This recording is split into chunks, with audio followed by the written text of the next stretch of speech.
Então vamos lá, Evangelho de Mateus, capítulo 4, versículos 1 a 4.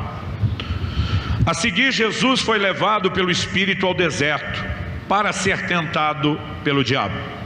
E depois de jejuar 40 dias e 40 noites, teve fome. Então o tentador, aproximando-se, disse a Jesus: se você é o Filho de Deus, mande que essas pedras se transformem em pães. Jesus, porém, respondeu: está escrito, o ser humano não viverá só de pão, mas de toda a palavra que procede da boca de Deus. Você pode repetir isso comigo? Diga: está escrito, o ser humano não viverá só de pão, mas de toda a palavra que procede da boca de Deus. Meu Deus, oramos que a Tua palavra cumpra o propósito pelo qual o Senhor a tem liberado nessa noite, como o Senhor falou por boca do profeta Isaías. Nós oramos que ela alcance não apenas a mente e a razão, que ela ilumine os olhos do nosso entendimento, que ela traga, ó Deus, compreensão espiritual, revelação. Nós oramos que ela provoque e desperte tanto a fé como correspondência no coração de cada um de nós, e que ao final da noite possamos ser mais do que informação, mais do que alinhamento doutrinário, que possa haver edificação, que possa haver despertamento, que possa haver uma liberação dos céus. Nós oramos em nome de Jesus. Amém, amém e amém. Glória a Deus. Bom, o texto começa falando de Jesus sob a liderança, a condução do Espírito, indo ao deserto. O propósito do tempo no deserto: ser tentado pelo diabo. E porque seria tentado, presume-se debaixo da mesma liderança do Espírito Santo, Jesus jejua por 40 dias e 40 noites. A Bíblia diz assim: depois de jejuar 40 dias e 40 noites, teve fome. Eu e você precisamos entender o que é essa declaração aqui: teve fome. Essa expressão teve fome não é aquilo que você sente quando pulou uma ou duas refeições. Aquilo tem muito mais a ver com o hábito que nós criamos e desenvolvemos de ter comida na hora certa. Isso tem muito mais a ver com a frequência com que programamos o nosso corpo a receber energia por meio do alimento. A energia do seu corpo vem basicamente daquilo que você come, mas em essência não é qualquer tipo de alimento, dos carboidratos, né? Dali o seu organismo tira glicose e é a fonte de energia. Mas quando você pula uma ou duas refeições, existe um desconforto, mas seu organismo vai buscar uma fonte alternativa de energia. Essa fonte, de acordo com os médicos, com quem estuda fisiologia, é o glicogênio, armazenado tanto no músculo como no fígado. Mas essa fonte alternativa vai durar no máximo, se chegar lá, 3 dias. Então ela acaba. Então o seu organismo muda uma nova chave e ele vai entrar em cetose. Cetose é quando agora a fonte de energia, que não veio mais através da glicose que você não está comendo, não vem mais do glicogênio, porque o que estava armazenado já se foi. Então ela vem agora das reservas de gordura, que todos nós, em maior e menor medida, de acordo com os hábitos alimentares, né, biotipo e etc., temos. A partir do momento que você entra em cetose, normalmente o desconforto já diminuiu, porque os 3 dias que leva para chegar na cetose é o tempo que o seu corpo está passando por um processo de limpeza, desintoxicação. Quem jejua mais de um dia sabe que o segundo dia é pior do que o primeiro. O terceiro, ele ainda não entra na categoria melhorou, ele entra na categoria despiorou só. Mas depois de 3 dias com o organismo limpo, você descobre que agora você não tem mais aquela sensação de fome. Porque o que acontece no jejum prolongado é que você trocou um alimento externo por um alimento interno. Até o 5º dia, a maioria das pessoas testemunham que ainda vai ter vontade de comer, mas já não é fome. Alguns é uma forte lembrança, outros é quase um desespero, porque nunca fizeram, né, um período tão prolongado. Tem uns irmãos que você tem que cuidar e não pode deixar o braço dando bobeira perto, que ele dá uma mordida no 5º dia. Mas normalmente, depois de uma semana, há uma sensação de bem-estar inexplicável. Aos 18 anos de idade, fazendo várias vezes períodos de 7 dias de jejum na água, eu conseguia simplesmente praticar esportes com as pessoas da igreja, porque você tem energia, você tem disposição e você não tem fome. Quando a Bíblia está dizendo que Jesus teve fome, eu e você precisamos entender que fome é essa. Essa é a chamada fome real. É o início de um processo de inanição, é o consumo de tecido vivo, é quando as reservas de gordura se acabaram e agora não há mais de onde tirar energia, porque não está entrando glicose, não tem mais glicogênio e as reservas se consumiram. Então o instinto de sobrevivência é ativado talvez no modo mais elevado para o qual Deus criou o corpo, porque ele tem que ser despertado para uma ação rápida, conseguir alimento, porque senão o início do processo de morte está estabelecido. É nesse momento que Satanás vem tentar Jesus. Ou seja, não é a vontade de comer que nós imaginamos, é algo no alto nível de desespero. Esaú, com um tempo bem menor do que isso, estava disposto a vender o direito de primogenitura por um prato de lentilha. E Jesus foi tentado nesse momento. Qual foi a tentação de Jesus? Jesus não foi tentado a quebrar o jejum, ele havia concluído o seu jejum. A Bíblia diz que ele teve fome depois de jejuar os 40 dias, que era o seu prazo. Honestamente, isso me faz acreditar que Nosso Senhor era fit, bem magrinho, acho que no padrão do pastor Rubem. Porque, em primeiro lugar, a dieta do Mediterrâneo até hoje é considerada das mais saudáveis do mundo. Segundo, naquela época não tinha poluição, não tinha comida industrializada, não tinha comida processada e, entre outras atividades físicas que o trabalho da época demandava, Jesus caminhava muito. Gente, quando Pedro é chamado para pregar na casa de Cornélio e ele vai de Jope a Cesareia, a Bíblia diz que ele fez o trajeto em 2 dias. Você sabe qual a distância? 60 quilômetros. 30 quilômetros por dia caminhando a pé. Mesmo que isso não fosse a média da caminhada diária, mostra que para que eles tivessem condições físicas, preparo físico para isso, eles caminhavam muito. E por que eu imagino Jesus com um corpo bem magrinho? Porque eu já fiz vários desses períodos de 40 dias de jejum e eu nunca tive fome. Por quê? Porque aqui tem reserva, meu amigo. Eu nunca achei o fim delas, nenhuma vez. E nos últimos 2 jejuns eu fiz isso treinando, né, me exercitando, e chegava a me exercitar às vezes 2 horas por dia, entre cardio e musculação. Então assim, eu imagino que Nosso Senhor tinha um shapezinho, como diria a moçada hoje em dia, bem ajeitado, bem saudável. Mas quando chega esse momento final, onde está se esgotando as reservas de gordura, é que vem a tentação. A tentação não era para quebrar o jejum, era para acelerar o acesso à comida. Honestamente, quando você vai quebrar um jejum prolongado, você não está com fome e não tem desespero por comida, porque a cetose dá uma sensação de bem-estar, né? As pessoas assustam quando nós falamos de jejum prolongado, mas normalmente ele não é tão complicado como alguns imaginam. Mas quando alguém chega no nível que Jesus chegou, do final das reservas de gordura, as poucas pessoas que já viveram esse nível de experiência dizem que isso leva ao limite do desespero, quase a insanidade.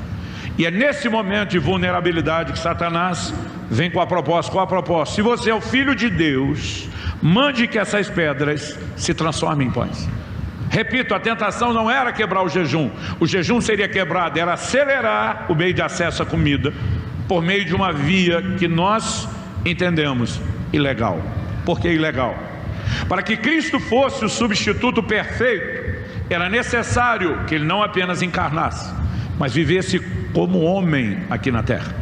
Filipenses 2 diz que, subsistindo na forma de Deus, ele não teve o ser igual a Deus, algo ao qual deveria se prender, mas esvaziou-se. Quando a Bíblia diz que ele se esvaziou, não está dizendo que em essência ou identidade ele deixa de ser Deus, mas ele vai abrir mãos de atributos exclusivos da deidade, da divindade. Por exemplo, um deles, dos atributos exclusivos de Deus, é a onipresença, a capacidade que só Deus tem de estar presente em todos os lugares. Mas Jesus não usou onipresença. Jesus estava limitado a um corpo e ia a um lugar de cada vez. Então, não em essência ou identidade, mas em relação a atributos, ele abriu mão. Jesus também abriu mão da onisciência enquanto caminhou nessa terra como homem, a capacidade que só Deus tem de conhecer todas as coisas. A Bíblia diz que ele cresceu em sabedoria e conhecimento. Como quem conhece tudo vai crescer em conhecimento? A Bíblia mostra Jesus fazendo perguntas. Eu e você precisamos entender que ele não fez uso de um atributo exclusivo da divindade chamado onisciência, e também não usou onipotência, a capacidade que só Deus tem de expressar todo o poder. Atos 10:38 fala sobre como Deus ungiu a Jesus de Nazaré com Espírito Santo e poder, o qual andou por toda parte fazendo bem, curando a todos os oprimidos do diabo, porque Deus era com ele. O texto não diz porque ele era Deus, mas porque Deus era com ele, porque ele realizou seu ministério como homem, ungido pelo Espírito Santo. Se assim não fosse, qual o sentido de Jesus declarar em João 14: quem crê em mim fará as obras que eu faço e até maiores? Se ele fez o que fez como Deus, jamais poderíamos fazer o que ele fez, o que dizer coisas maiores. Mas ele agiu como homem ungido pelo Espírito Santo. Era justamente o comportar-se como homem que daria a ele a legitimidade de ser o substituto. E Satanás está tentando fazê-lo agir como Deus, usar o poder de Deus para transformar pedras em pães, para então saciar a necessidade humana, depois de ter usado o recurso divino. É nesse momento que Jesus rebate com uma porção da Escritura. E o que ele cita é Deuteronômio capítulo 8. Está escrito: nem só de pão viverá o homem, mas de toda a palavra que procede da boca de Deus. Com essa declaração, Jesus nos informou que não existe apenas alimento natural, mas também existe alimento espiritual. E é muito importante que a gente veja esse destaque na declaração de Jesus. Nos seus ensinos, Jesus não apenas reconhece dois tipos de alimento, natural e espiritual, mas ele vai fazer aplicações sobre fome e saciedade, não só em relação aos alimentos naturais, mas também em relação ao alimento espiritual. Nós sabemos que o corpo precisa do alimento para a sua subsistência. Paulo diz em 1 Coríntios 6:13 que Deus criou o estômago para receber, digerir os alimentos, e Deus criou os alimentos para serem recebidos, digeridos pelo estômago. Obviamente nós precisamos disso para a nossa subsistência, mas o nosso ser espiritual também necessita de alimento espiritual. E a primeira coisa que eu vou destacar aqui são os dois tipos de alimento. Mas não apenas o fato de que existem dois, o natural e o espiritual, que já é um tanto óbvio, mas nós vamos entender a relação entre eles. Depois, em segundo lugar, eu quero mostrar para você que nos seus ensinos, Jesus fala sobre fome e saciedade, não só em relação ao pão natural, mas também ao alimento espiritual. Para só depois de destacar essas duas verdades, dois tipos de alimento, fome e saciedade, aplicados em relação a um e a outro, nós então relacionamos com o assunto que é o tema central meu aqui hoje, que diz respeito ao jejum. Em terceiro e último lugar, eu quero apresentar a vocês o que eu vou chamar de o poder da abstinência. E com esses três fundamentos eu acredito que eu consigo comunicar a visão mais abrangente, completa dessa mensagem que Deus tem trazido ao meu coração e tem sido um marco na minha vida. Eu tenho certeza que vai abençoar e inspirar o seu coração também essa noite, em nome de Jesus. Compre pelo link na descrição desse vídeo. Então, a primeira coisa que eu e você precisamos considerar não é só os dois tipos de alimento, mas é que nos ensinos e nas recorrentes advertências de Nosso Senhor, nós descobrimos não só que tem dois tipos de alimento, natural e espiritual, mas que o natural pode concorrer com o espiritual. Em Lucas, no capítulo 21, no verso 34, de acordo com a tradução brasileira, nós lemos: guardai-vos, para não suceder que os vossos corações fiquem pesados com o excesso no comer e no beber, e com os cuidados dessa vida. Outras traduções optaram por as consequências da glutonaria ou orgia, que é a mesma palavra no grego, as consequências da embriaguez, mas a tradução brasileira diz o excesso no comer e no beber, e também os cuidados dessa vida. Significa que há excessos em relação à comida natural, que produz dano em relação àquilo que é espiritual. No Evangelho de Lucas, no capítulo 8, na parábola do semeador, Nosso Senhor fala que uma parte da semente caiu entre espinhos, está lá no verso 14. Na hora de explicar, ele diz: esses são os que ouviram, e no decorrer dos dias foram sufocados. O Evangelho de Mateus diz que a semente caiu entre espinhos e que os espinhos cresceram. O problema do espinho é que se você não arranca ele da sua vida, ele cresce. E não é um problema que fica estagnado, ele aumenta. E a Bíblia diz que então a semente foi sufocada com o quê? Com as preocupações, as riquezas e os prazeres dessa vida. E os seus frutos não chegam a amadurecer. Jesus fala de três coisas: preocupações, riquezas e prazeres da vida. Pulando a do meio, riquezas, tanto no nível preocupações como prazeres, você vai encontrar a comida envolvida nisso. Preocupação número 1 da grande parte da pirâmide. Quando você divide a população numa pirâmide, você tem um pequeno grupo compondo a parte de cima e o grande grupo compondo a base. A maior parte das pessoas no planeta, e acredite, você é privilegiado em relação à realidade do resto do mundo, a preocupação principal dessas pessoas quando acordam pela manhã ao levantar da cama é garantir a sobrevivência, é trabalhar para comer, para ter condições de sobrevivência. De modo que seria inquestionável dizer, e naquela época não era diferente, que a preocupação básica da vida diz respeito ao alimento. No entanto, quando nós vamos falar de prazeres, desde os primórdios da humanidade, não tem festa que não seja regada a música, comida e bebida. E deixa eu dizer uma coisa para você: a gente não precisa nem ter muita comida e nem muita condição. A gente dá um jeito de ser criativo. Eu cresci num lar e numa estrutura de vida financeira muito simples. E eu lembro que festa de casamento, porque festa de aniversário quase não existia. Casamento, como pelo menos antigamente era uma vez na vida, né? Isso se lutava um pouco mais. Gente, a gente comia desde batatinha em conserva, pão com a carne que não era nem de segunda, era terceira ou quarta, né? Com muito mais molho do que carne. Então, não importa o nível da condição, as pessoas sempre dão um jeito de garantir que a comida não seja só a preocupação principal da vida, mas que ela sempre esteja envolvida nos prazeres. Tirando a fase riqueza, que é aquele tipo de gente do topo da pirâmide, que já não levanta mais para garantir apenas a sobrevivência, mas trabalha para acumular.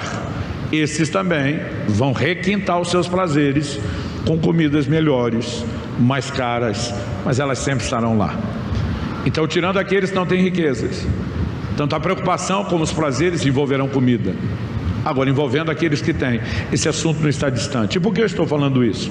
Nós não podemos negar que esse assunto, quando falamos do alimento, embora em si ele não seja errado, ele é delicado. Aonde que o homem cedeu à tentação lá no início, no Éden? Não foi justamente numa proposta mascarada por trás da comida? Onde foi que Satanás deu o primeiro tiro, a primeira proposta de tentação a Jesus? Não foi justamente com comida, apesar de não ter sido bem sucedido, foi a primeira tentativa. Porque Esaú vendeu seu direito de primogenitura? Por um prato de comida. Porque os israelitas ficaram com saudade do Egito, querendo regressar para o lugar de onde Deus os havia libertado? Por causa da comida. Paulo escreve aos Filipenses e fala de alguns cujo Deus é o ventre. Não é um Deus de verdade, é um falso Deus, é um ídolo. Isso está relacionado com o quê? Comida. Nós não podemos simplesmente acreditar que, embora o alimento em si seja neutro, que a nossa forma de relacionar com ele não possa ser prejudicial, de diversas formas. E não me refiro mera e simplesmente à gula. Nós precisamos entender esses textos melhor. Em João no capítulo 4, a Bíblia conta que Cristo, cansado da viagem, para em Samaria, junto ao poço de Jacó, para descansar num vilarejo chamado Sicar. Enquanto isso, seus discípulos vão à cidade comprar comida. E quando voltam, encontram Jesus ministrando a vida de uma mulher samaritana ali junto ao poço de Jacó. Os discípulos, sem nenhum senso de protocolo ou de respeito ou de entender o que é e o que não é importante, simplesmente interrompem Jesus. João 4, de 31 a 34 diz: enquanto isso os discípulos pediam a Jesus dizendo: mestre, coma. Mas ele diz: tenho para comer uma comida que vocês não conhecem. Então os discípulos começaram a dizer entre si: será que alguém lhe trouxe algo para comer? Jesus lhes declarou: a minha comida consiste em fazer a vontade daquele que me enviou e realizar a sua obra. Gente, Jesus está ministrando a vida da mulher. Eles vão interromper Jesus e diz: mestre, coma. O que eles estão dizendo? O importante é comer, não gastar tempo com essa mulher. Ou seja, todo o propósito espiritual por trás daquela conversa simplesmente é jogado no chão, em nome de comer é o mais importante. Quando Jesus rebate que tem uma outra comida que eles não conhecem, eles ficam imaginando: então alguém trouxe outra coisa parecida com a nossa, porque nós desconhecemos qualquer outra comida diferente dessa. E Jesus explica que comer no plano espiritual não é apenas ouvir uma pregação bíblica ou um ensino, não é apenas ler e estudar a palavra. Comida é apresentada ao longo das Escrituras, uma vez que a fome é um dos mais básicos instintos humanos. A comida é aplicada muitas vezes de forma alegórica, simbólica, para expressar não apenas necessidades, mas um anseio profundo. E Jesus está dizendo: tem algo ao qual eu dou mais importância do que o que vocês estão dando para essa coisa chamada comida: fazer a vontade daquele que me enviou. Ou seja, alimentar-se espiritualmente não é apenas ouvir, mas também praticar a palavra, andar por ela, caminhar de acordo com ela, em linha com aquilo que a Escritura diz. Isso obviamente não faz necessariamente do alimento algo ruim, no entanto coloca numa situação delicada. O alimento talvez possa ser comparado com o dinheiro. O dinheiro em si não é ruim. Outro dia uma pessoa falou para mim: pois é, pastor, já dizia a Sagrada Escritura, o dinheiro é a raiz de todos os males. Falei: a Bíblia nunca disse isso. Ele: claro que diz. Falei: não diz. Diz, não diz. Falei para ele: me prova. Ele olhou para mim e falou: não, tem um versículo lá que, se o senhor me ajudar a achar, que fala do amor ao dinheiro. Falei: você deve estar falando de 1 Timóteo capítulo 6, versículos 9 e 10. A Bíblia diz que o amor ao dinheiro é a raiz de todos os males. Ele falou: isso aí. Falei: filho, é o amor ao dinheiro, não é o dinheiro. Aí ele falou: qual a diferença? Falei: a diferença é gigante, porque você pode não ter um centavo no bolso, você pode estar, como a gente diz lá no sul do Brasil, mais quebrado que arroz de terceira. Você pode estar naquele estado que se chama a mulher de meu bem, o banco confisca, de tão endividado que você está. E além de estar falido e quebrado, você pode ter amor ao dinheiro. Então você tem a raiz de todos os males sem ter dinheiro, porque a raiz é o amor, não é o dinheiro. E alguém pode ter a raiz de todos os males sem ter a grana, mas alguém pode ter o dinheiro sem ter amor a ele.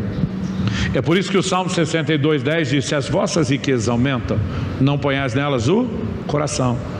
Alguém diz com muita propriedade: o problema não é o crente ter dinheiro, o problema é quando o dinheiro tem o crente. Então o dinheiro em si, ele não é errado, mas uma maneira de relacionar-se com ele equivocada será muito danosa, inclusive para a fé, para a vida espiritual. Nós podemos dizer que da mesma forma o alimento em si não é errado. Aliás, eu disse que quando Jesus cita o texto, está escrito, ele vai fazer menção de Deuteronômio 8, e eu quero citar Deuteronômio 8 bastante aqui hoje. Em Deuteronômio 8:11, quando Deus fala a respeito da terra prometida, do lugar que manava leite e mel, da abundância de alimento que eles teriam, ele diz assim: vocês comerão e se fartarão e louvarão o nome do Senhor seu Deus pela boa terra que ele lhes deu.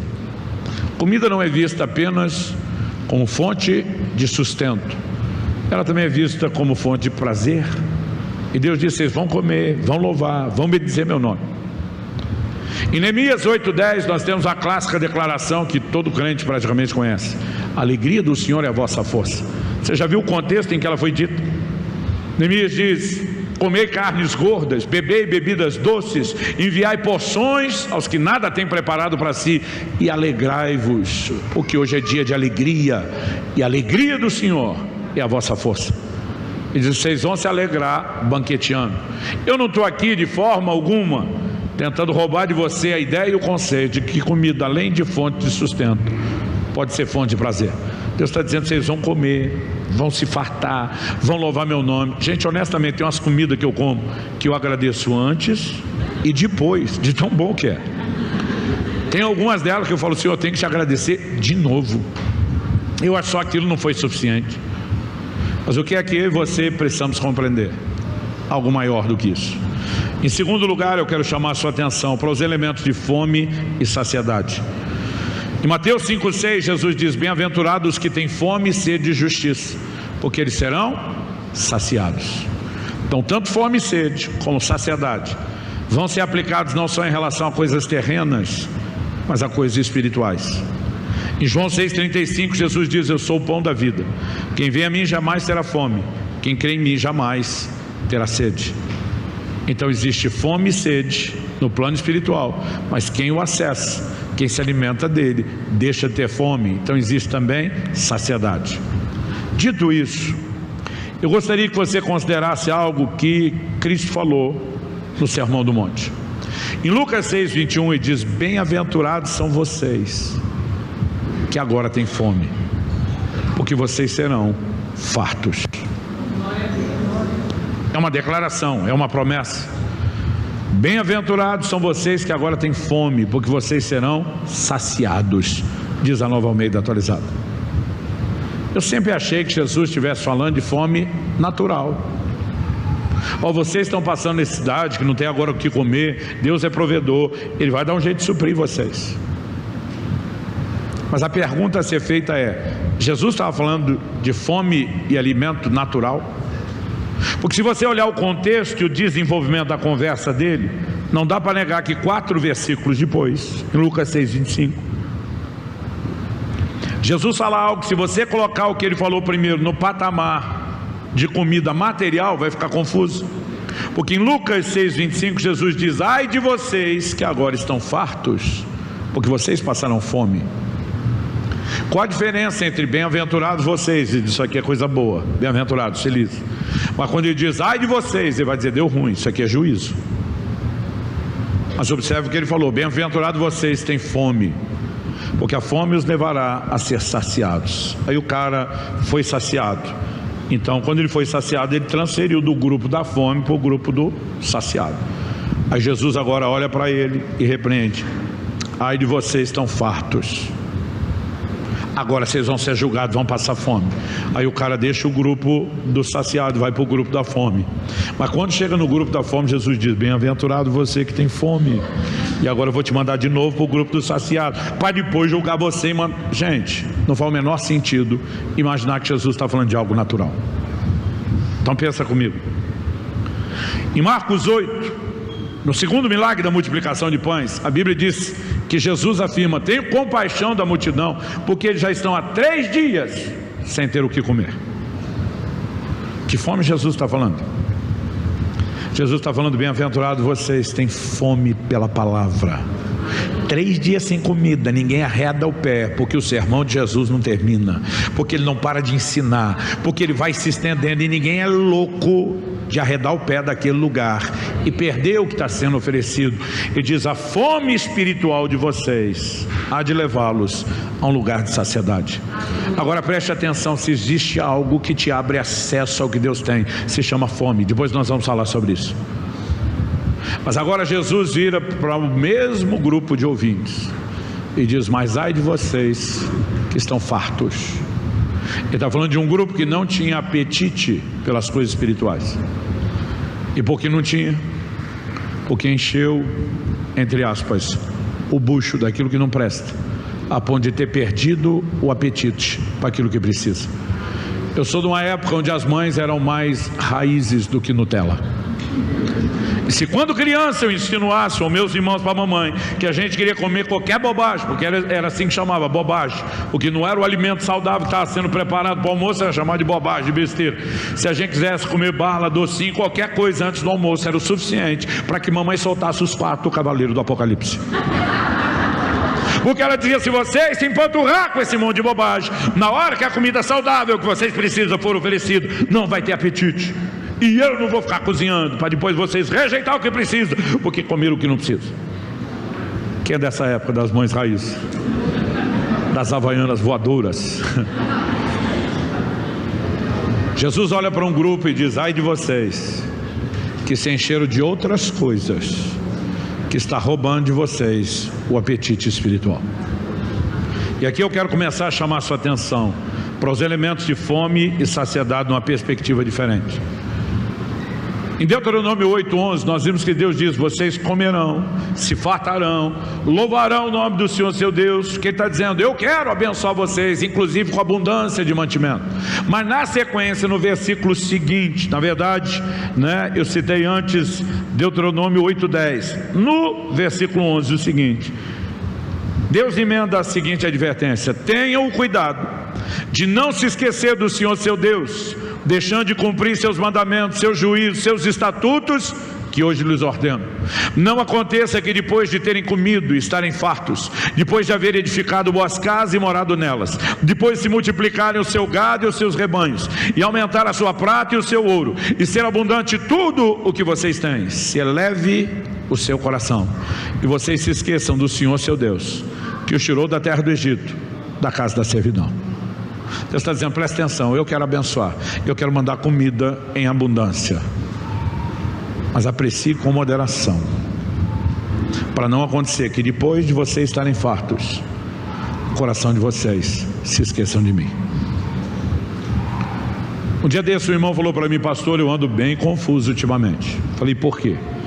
Eu vou, pastor, aquela velha e antiga época onde a gente só ouvia os pastores da gente na igreja local, era muito melhor do que hoje, quando pela internet você ouve todo mundo.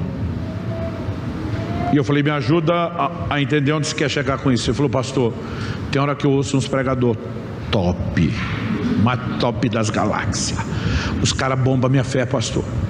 Eu estou ouvindo os caras, tem um negócio acendendo dentro de mim, e eu fico: eu vou voar, porque estão dizendo: se quiserdes e me ouvides, comereis melhor dessa terra. E é promessa atrás de promessa, e os caras lembram: nele está o sim, por meio dele o amém, para cada uma das promessas. Ele não voltou atrás e falou: pastor, eu quero tudo, eu quero coletar todas as promessas.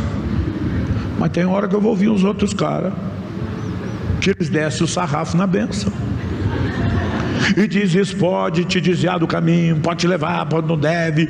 E ele falou: e eu morro de medo de ser abençoado essa hora, porque eu não quero perder o melhor de Deus por causa da bênção. Mas quando esse negócio está quase fazendo efeito, eu ouço os caras da promessa, e aí eu quero a bênção, mas depois eu ouço da advertência e digo: meu Deus, agora eu não sei se eu quero a bênção. Aí ele: honestamente, eu preciso que o senhor me ajude. Ele me pergunta: quem está certo e quem está errado? Eu falei: meu amigo, os dois estão certos e os dois estão errados. Ele falou: não tem jeito. Eu falei: tem. Os dois estão parcialmente certos e mais do que só parcialmente errados. Ele falou: como? Eu falei: quando cada um prega um grupo de versículos e a Bíblia está cheia de promessas, eles estão pregando algo certo, porque é bíblico. E realmente Paulo diz: tantas quantas forem as promessas, não importa quantas, nele está o sim, por meio dele o amém. Deus não voltou atrás em nada que ele prometeu. Agora, quando eles ignoram que a mesma Bíblia que fez promessa faz advertências, eles estão errados, porque eles não estão te entregando o conteúdo integral. Então eles estão certos ao escolherem textos bíblicos para pregar, estão errados ao ignorar o resto das escrituras e uma visão completa. Mas a turma da advertência também está certa, porque a advertência também está na Bíblia, mas está errada quando ignora a promessa, porque o Deus que deu a advertência nunca anulou a promessa. Então o que é que eu e você precisamos? Não é de um ou outro. Deus nos deu os dois. Então por que é que nós vamos tentar escolher entre um ou outro? Ele deu promessa e não voltou atrás, mas ele fez a advertência e elas estão de pé, elas não podem ser ignoradas. Então o que é que eu e você precisamos? Pegar a promessa com advertência. Não é um ou outro. Quem está entendendo? Deus quer nos abençoar? Claro que sim. Se a bênção fosse prejudicial por si, então Deus estaria fazendo algo ruim quando nos prometeu abençoar. Mas Deus está dizendo: a bênção não é necessariamente ruim, mas se você relacionar com ela do jeito errado, vai dar ruim. Então deixa eu te dar a parte boa, sem que o algo ruim se instale na sua vida. Pela parte boa eu te dou a promessa e inspire sua fé. Pela parte ruim eu te advirto: você tem que aprender a relacionar de forma correta. Quem está entendendo? Então vamos sair um pouco do assunto de comida e vamos falar de outra área que Jesus classificou como espinho: riquezas. Marcos capítulo 10 nos fala a respeito de um jovem que a Bíblia fez questão de não informar, de não revelar o seu nome. Ele é chamado apenas de um jovem rico. E quando você chega lá no capítulo 10 do Evangelho de Marcos, você descobre que ele está preocupado com a vida eterna. Jesus diz que você tem que guardar os mandamentos. Ele diz, eu já faço isso. O verso 21 diz que Jesus o amou. E eu amo essa frase. E Jesus o amou. Outra tradução diz, olhou para ele com amor. E é importante a gente entender a ênfase que Jesus o amou, porque não está escrito lá, e Jesus o trollou. E Jesus puxou o tapete dele. Jesus o amou. E é nesse momento que Cristo dispara no verso 21 e diz, só uma coisa falta a você: vá, venda tudo o que tem, dê o dinheiro aos pobres, e você terá um tesouro no céu. Depois venha e siga-me. Jesus diz para ele, e aí nós vamos passar de fase. Aí nós vamos para o next level, o próximo nível. O que é que acontece nessa hora? O verso 22 diz, ele porém, contrariado com essa palavra, retirou-se triste, porque era dono de muitas propriedades. Tem gente que só quer ouvir o que quer e não está pronta para ouvir aquilo que não quer. Quando o garotão vaza, vai embora, o verso 23 diz que Jesus não deixava a bola quicando, tinha uma didática impressionante. O texto diz, então Jesus, olhando ao redor, disse aos seus discípulos, como é difícil para os que têm riquezas entrar no reino de Deus. Não há pessoa qualquer falando, é o verbo, a palavra encarnada, é aquele que veio cheio de graça e de verdade. Ele está dizendo como é difícil para os que têm riqueza entrar no reino de Deus. Agora a gente vive, a maioria de nós os crentes, como se Jesus nunca tivesse feito um comentário desse. Pastor, o senhor está dizendo que a gente não pode ter dinheiro? Não, já falei antes que o problema não é o crente ter dinheiro, o problema é o dinheiro ter o crente. Não existe uma ordem para que todo mundo que converteu rico dê tudo embora. Em 1 Timóteo 6,17, Paulo diz ao seu discípulo, manda aos ricos desse mundo. Então tinha rico na igreja, e ninguém foi obrigado a dar tudo no dia que converteu, embora eles eram ensinados. Manda aos ricos desse mundo, que não ponham a sua esperança na incerteza das riquezas, mas sim em Deus, que nos provê abundantemente todas as coisas, para que nos deleitemos com elas. Mas ele diz, mas sejam ricos de boas obras, generosos em dar, prontos a repartir. E eles só poderiam continuar dando e repartindo, porque ainda tinham. Se tivesse dado tudo no dia da conversão, não tinha mais nada para dar. Então não existe uma exigência para todo mundo. Mas por outro lado, nós não podemos negar que tem uma advertência. E aí a gente fica fingindo que a advertência não existe. A Bíblia diz no verso 24, os discípulos estranharam essas palavras, porque não era o tom do dia a dia. Mas Jesus insistiu em dizer-lhes, ou seja, ele vai continuar batendo na mesma tecla. Filhos, como é difícil entrar no reino de Deus. É mais fácil um camelo passar pelo fundo de uma agulha do que um rico entrar no reino de Deus. Qual a reação dos discípulos? 26. Eles ficaram muito admirados, dizendo entre si, sendo assim, quem pode ser salvo? Jesus, olhando para eles, diz, para os seres humanos é impossível, contudo não para Deus, porque para Deus tudo é possível.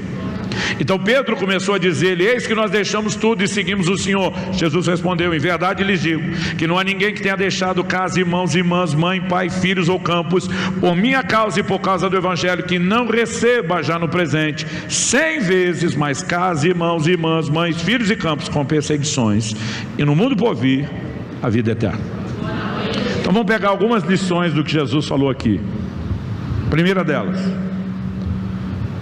qual a origem dessa dificuldade que Jesus menciona, quando ele diz, como é difícil para os que têm riqueza entrar no reino de Deus? Do que ele falava? Essa dificuldade foi estabelecida por Deus? Não.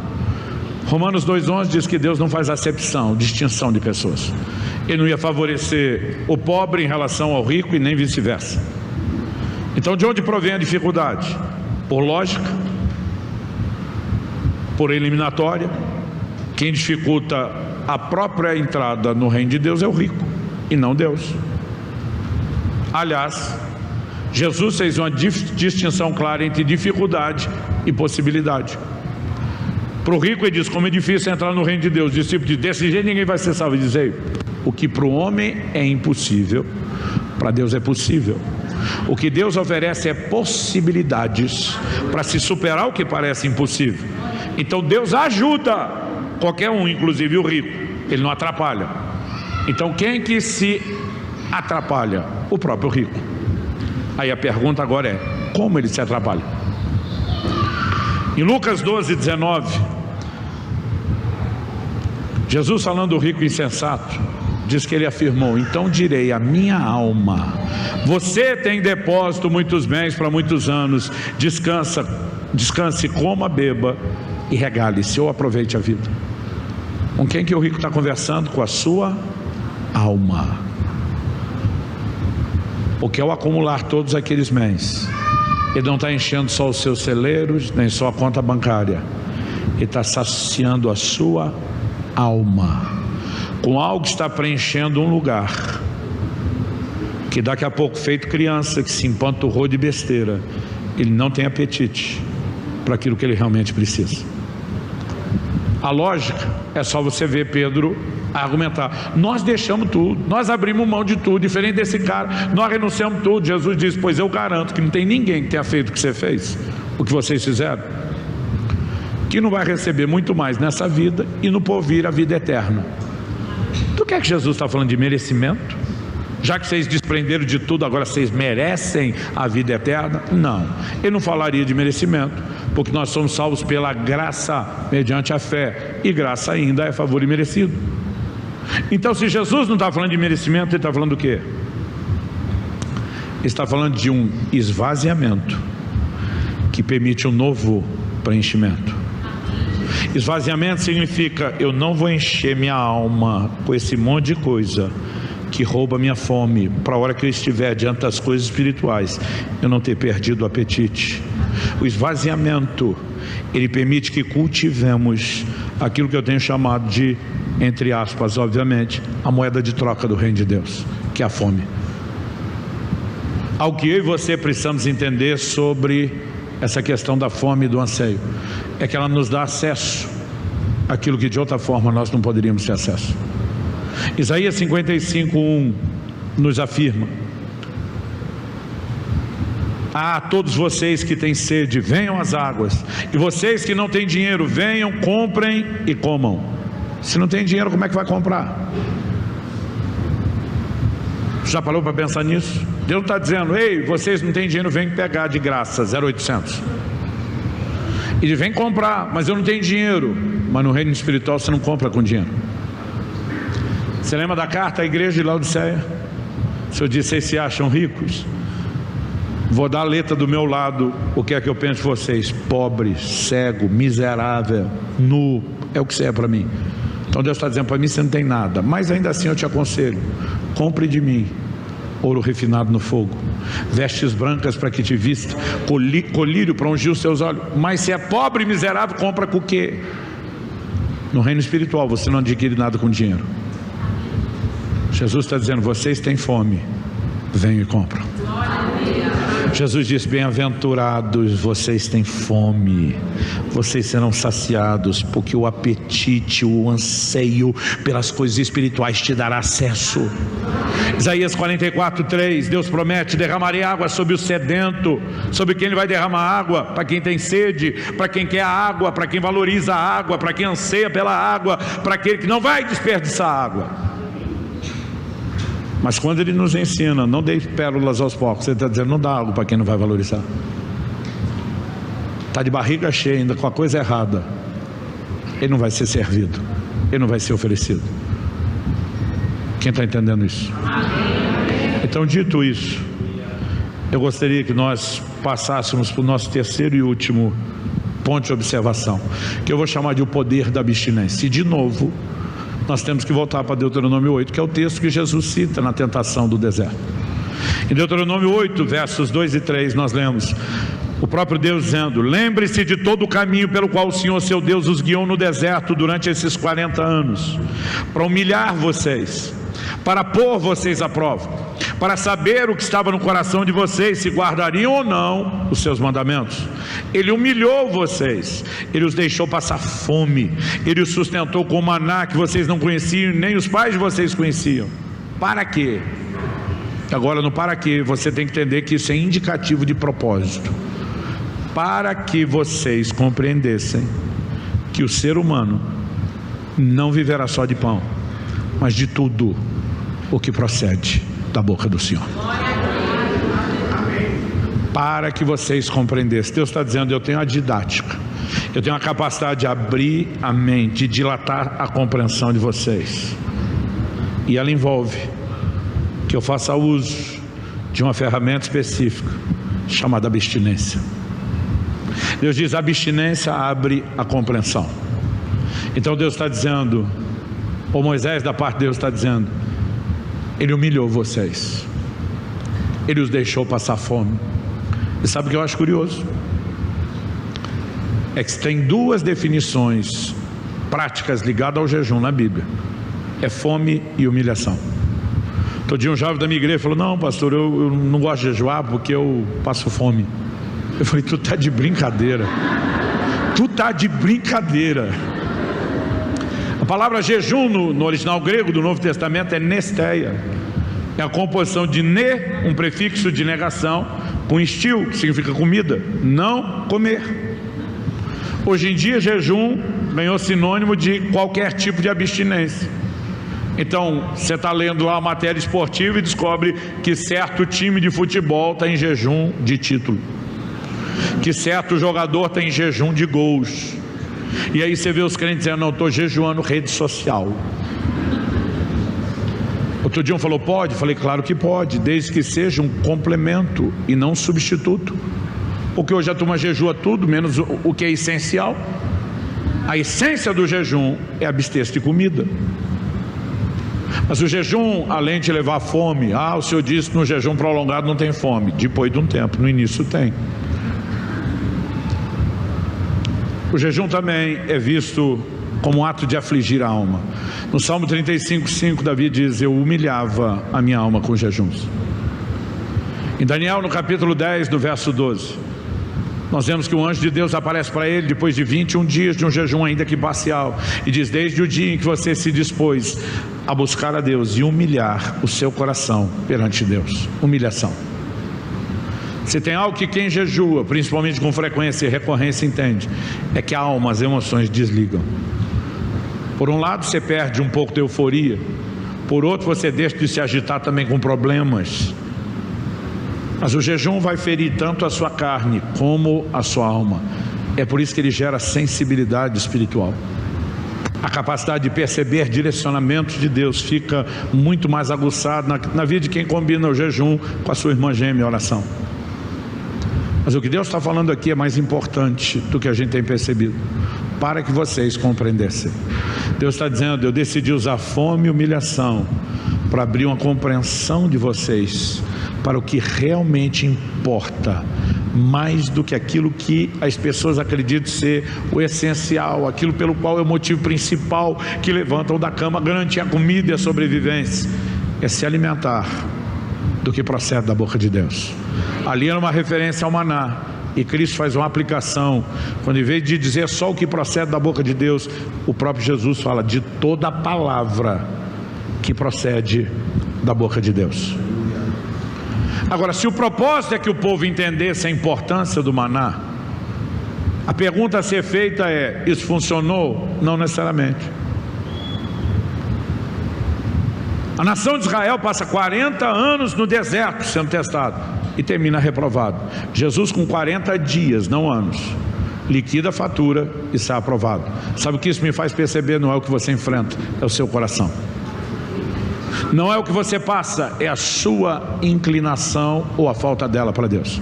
Olha o que diz Números 11, de 4 a 6. E o populacho que estava no meio deles veio a ter grande desejo das comidas dos egípcios.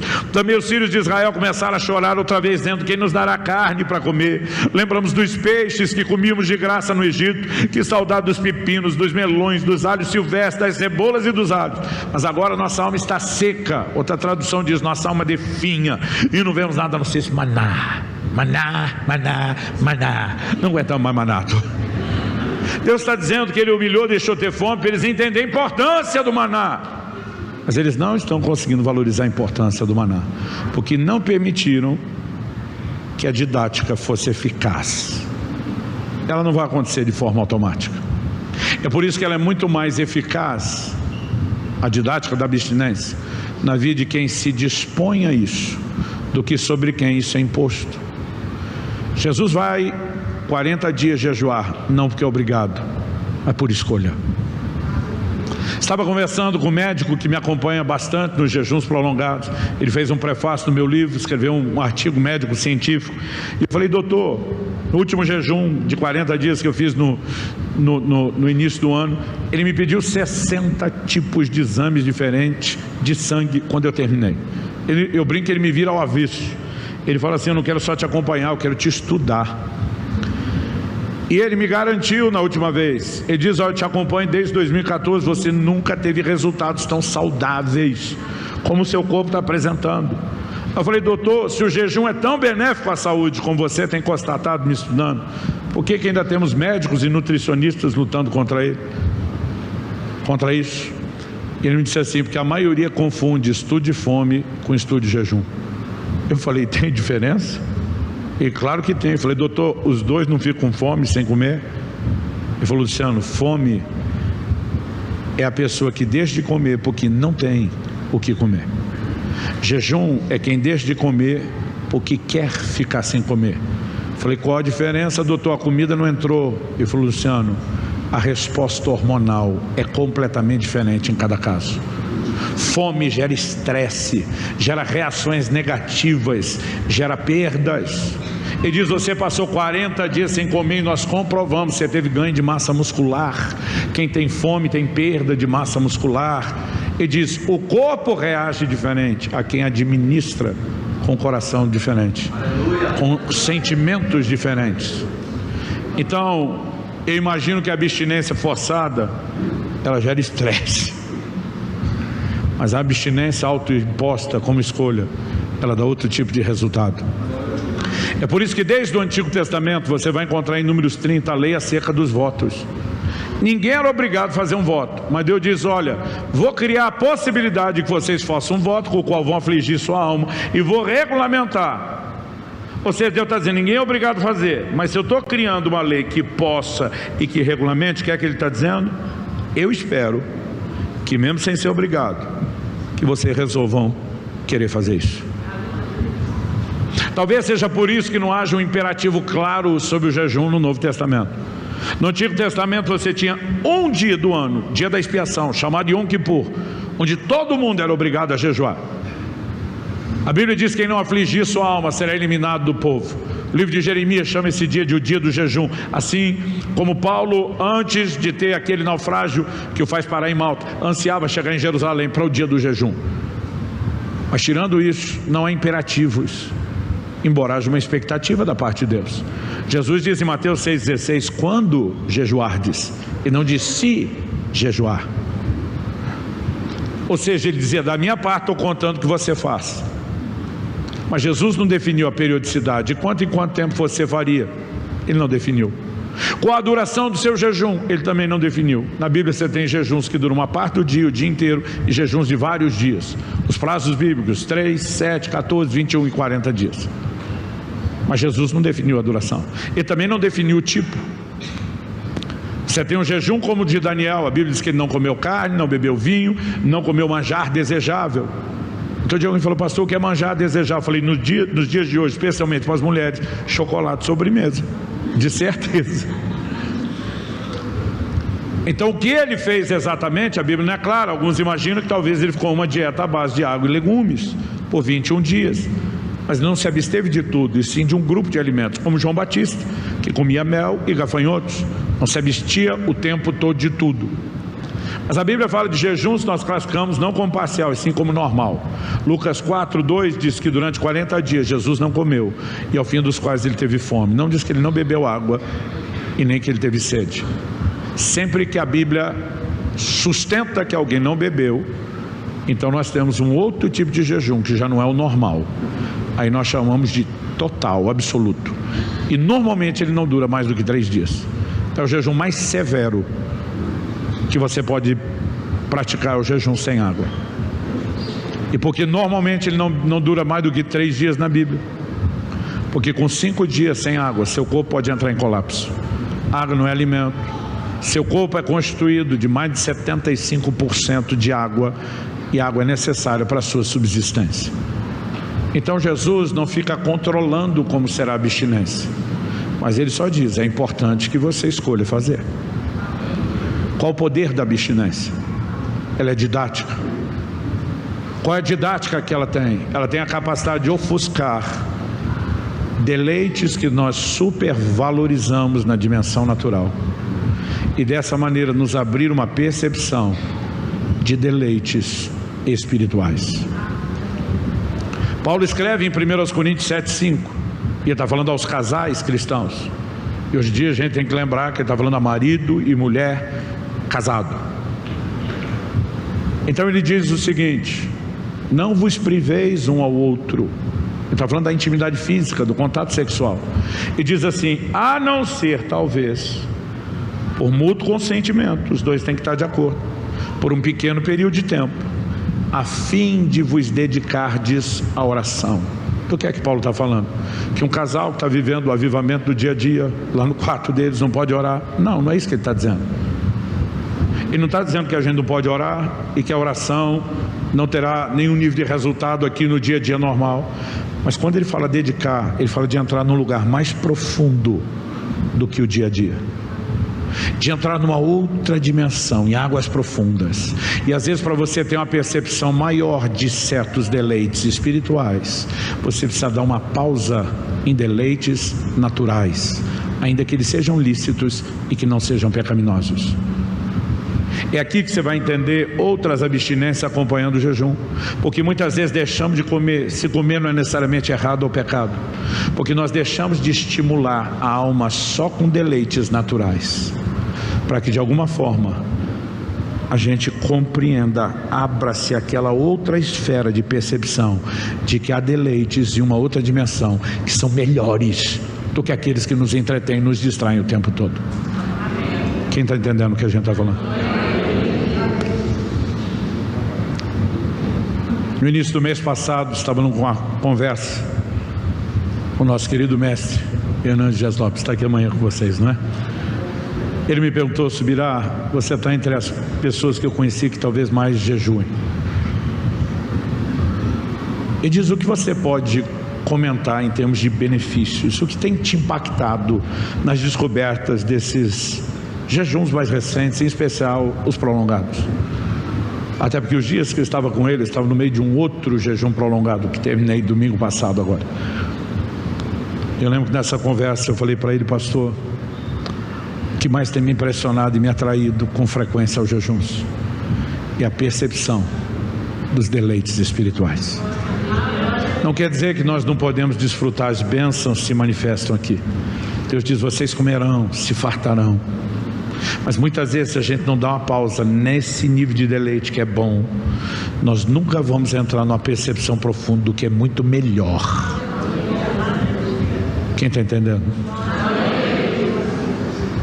No Salmo 16:11, Davi diz: na tua presença a plenitude de alegria, a tua destra delícias perpetuamente. Agora, gente, pensa comigo: se na presença de Deus a plenitude de alegria, o crente precisa de alguma outra coisa para ser feliz? Não. Nós já temos a fonte, nós temos nele tudo que precisamos. Mas de alguma forma, como é a nossa vida de oração? Ah, meu Deus, o Senhor tem que me ajudar a trocar de carro, porque se eu não trocar de carro eu não sou feliz. Ah, meu Deus, o Senhor tem que me ajudar a comprar minha casa, porque se eu não tiver minha casa eu não sou feliz. Mas a plenitude de alegria não está aqui, está aqui. Mas a gente nem gasta tempo aqui, porque a gente tem que correr trabalhando aqui, porque a gente quer ter essas coisas que nos vão dar felicidade, em vez de usufruir o que está aqui. Deus, de alguma forma muito não egoísta, Ele diz: não faço questão que vocês fiquem só comigo, não os proíbo de ter outras alegrias além de mim. Deus olha para o Adão, que tem plena comunhão antes de pecado, e diz: quero te dar outras alegrias além de mim. Foi por isso que Deus fez o casamento e a mulher. Deus olha para o Adão também e diz: tu tem uma carcaça para sustentar, não é só espírito não, e diz: vou te dar comida. E gente, Deus podia ter feito uma única fruta, com uma cor, com um cheiro, com um sabor, que tivesse todos os nutrientes. Ia ser um tédio comer só aquilo. Mas ele podia ter feito, mas ele disse: não, vou caprichar. E ele fez todo tipo de fruta, com todas as cores, com todos os cheiros, com todos os sabores. E não bastasse essa variedade, sazonais. Aí você come uma na estação, você diz: agora tem que esperar de novo, vou ter que me divertir com as outras até que essa volte.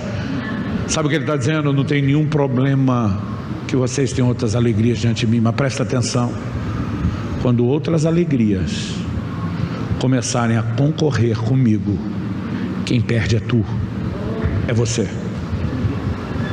E Deus quer nos levar a um lugar onde a gente entenda que Ele é suficiente. Ele tem tudo que eu preciso. Paulo está dizendo: se eu estou com um problema aqui, eu certo espinho na carne, eu preciso que o Senhor mude, eu preciso que o Senhor mude. Paulo, minha graça te basta. O que eu te ofereço aqui é suficiente, independente do que você vive do lado de lá.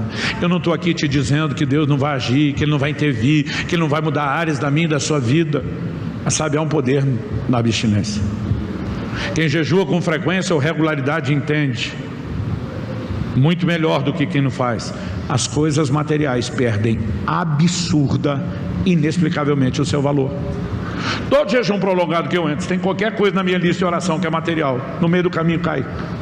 Eu não consigo continuar orando. Pastor, é errado? Não, mas não consigo. De alguma forma, aquela coisa vai ficando tão desinteressante que ela some da lista de oração. Mas sabe o que é curioso? Ainda assim, eu tenho visto os milagres mais extraordinários de provisão, mesmo quando desisto de orar. É como se Deus dissesse: agora que tu perdeu o interesse, é que tu está pronto para receber. Porque deixa de ser concorrente. Quem está entendendo? Eu creio que Deus vai resgatar a cultura do jejum. Sabe que a cultura do jejum não é quando um ou outro apenas faz, não é quando aqueles de nós que faz de vez em quando faz. Em 2009, eu e minha esposa passamos 2 semanas pregando no Japão. Esprememos a agenda, tiramos 2 dias para ir à Coreia do Sul, porque queríamos conhecer a montanha da oração do pastor Cho. Quando cheguei lá, eu fiquei chocado. Eu nunca tinha feito na época nenhum jejum maior do que 21 dias na água. Mas em todo lugar tinham placas de advertência em coreano e inglês: proibido jejuar mais do que 40 dias. Eu falei: o quê? Tá maluco? Eu pensava, aqui eles proíbem de jejuar mais de 40. Eu conhecia 2 ou 3 que tinham feito um de 40. Eu dizia: lá no Brasil falta louco para isso. Aqui tem que proibir. Compre pelo link na descrição desse vídeo. Aí quando você ouve que as maiores igrejas do mundo estavam na Coreia do Sul, você fica pensando: Deus veio de brasileiro a coreano. Existem pessoas se desprendendo de certas dimensões, entrando em lugares muito mais profundos, e elas deveriam estar inspirando a gente. Eu devia ter dito isso no início, mas o tema da minha mensagem hoje é uma pergunta: fome de quê? O que tem norteado e dirigido a sua vida?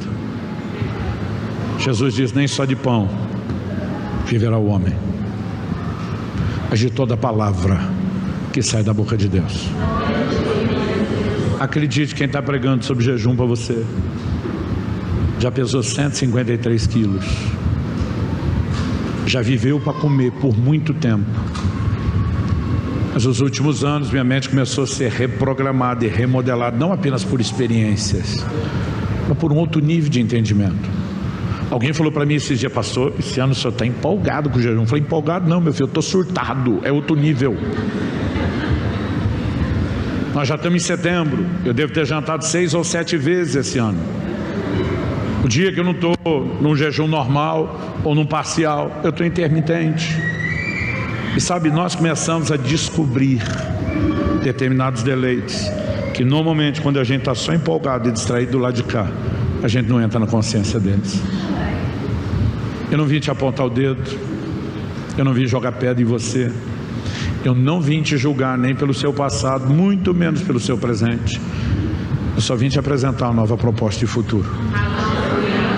Eu só vim te dizer que eu creio que a nova estação profética dessa casa que está aguardando vocês só será acessada com muito desprendimento do que é natural, e com essa capacidade de abrir a percepção do que é espiritual. E para isso, as abstinências, entre elas a principal, o jejum, precisa ser resgatada. Como você vai fazer isso? Eu não posso te dizer. Aliás, sempre tem um fariseu que é dar pitaco no jejum dos outros. Lá na nossa igreja a gente ensinou o povo a dizer: meu jejum, minhas regras. Porque eu digo assim, nem Jesus definiu a periodicidade, o tipo e a duração do jejum, tu vai deixar o outro definir por você? Aí eu vejo as pessoas discutindo o que pode e o que não pode no jejum. Eu digo, gente, a regra do jejum é que não tem regra. Você escolhe ou deixa o Espírito Santo te dirigir. Se ele te dirigir, a conversa é outra. Tem hora que ele fala para mim, só água, não toma água de coco, toma café, toma chá sem açúcar, nada, só água. Outro dia um falou para mim, pastor, eu posso fazer um jejum a pão e água? Eu falei, tu pode fazer até com pastel e caldo de cana. O jejum é seu.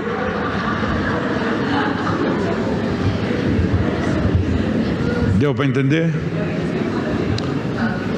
Honestamente, eu prefiro que você faça pão e água do que bota essa bomba de glicose chamada caldo de cana, né? Se tem um negócio que faz a pessoa ter fome no jejum, é a bendita glicose. Mas isso é assunto para você descobrir, ler do livro. Vamos ficar em pé para parecer que está acabando. Eu gostaria que nós orássemos juntos.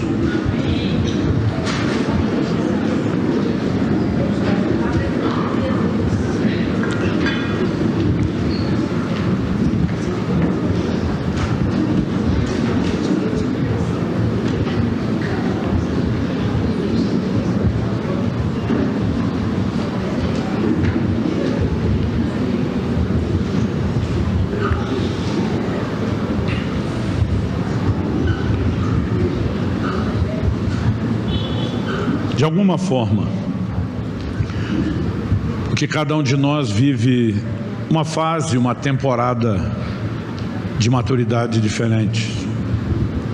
Nós temos pessoas aqui que talvez sejam novos convertidos. Nós temos pessoas aqui que talvez já sirvam a Deus há muitos anos. A questão também não é nem quanto tempo, porque tem gente que com o mesmo prazo, com a mesma quantidade de anos, continua sendo criança na fé. E tem outros que deslancham rapidamente. Eu sei que acaba sendo injusto quando a gente generaliza demais uma palavra. Eu estou vivendo uma época e uma estação onde eu nunca jejuei tanto, onde também eu nunca entendi com tanta clareza, onde Deus nunca me chamou tanto para esse lugar. E eu não estou aqui tentando colocar você no lugar que eu levei quase 50 anos de vida para chegar. Eu só quero te dizer, guardadas as devidas proporções, Deus tem algo mais para cada um de nós. E eu creio que isso dá para entender.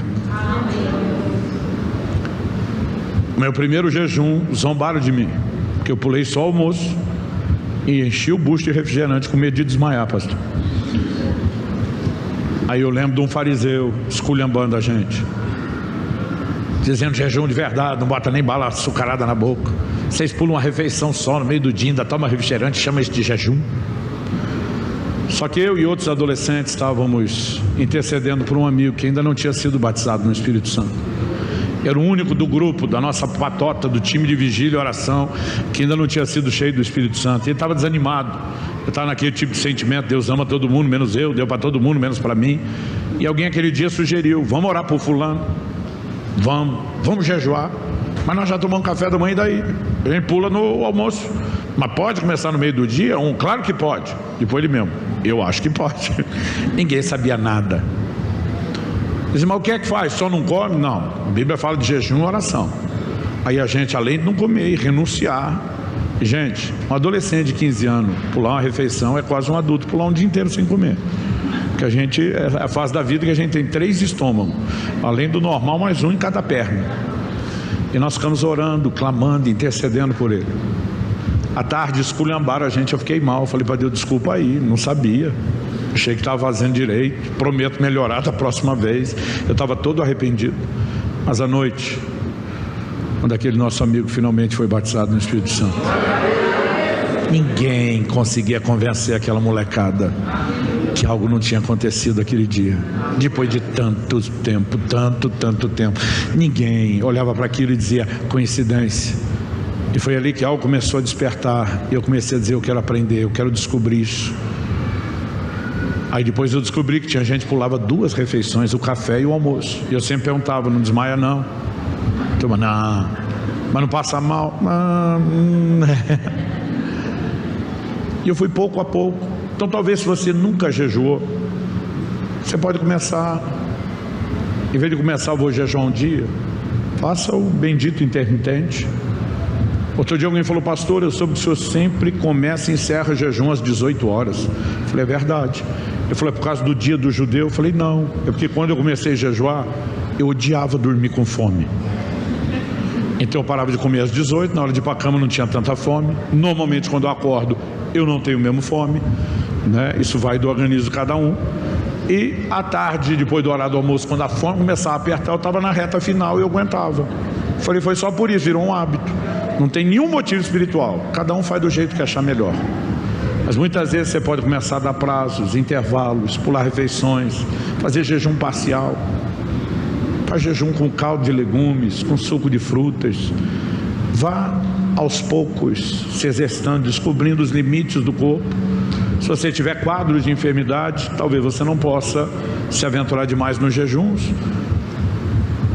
Mas a verdade é que nós podemos ir dando um passinho de cada vez e descobrindo que as percepções vão aumentando à medida que nós nos entregamos mais a Ele. Quem está entendendo? Meu Deus, se o Senhor não vivificar essa palavra, terá sido só um discurso, só uma palestra. E nós precisamos de mais do que isso. Te somos gratos por esses 22 anos de história da El Shaddai. Mas sabemos que há coisas extraordinárias para acontecerem. Há uma linda história a ser escrita. E hoje, além de olhar com gratidão para o passado, nós clamamos pelo futuro dessa casa.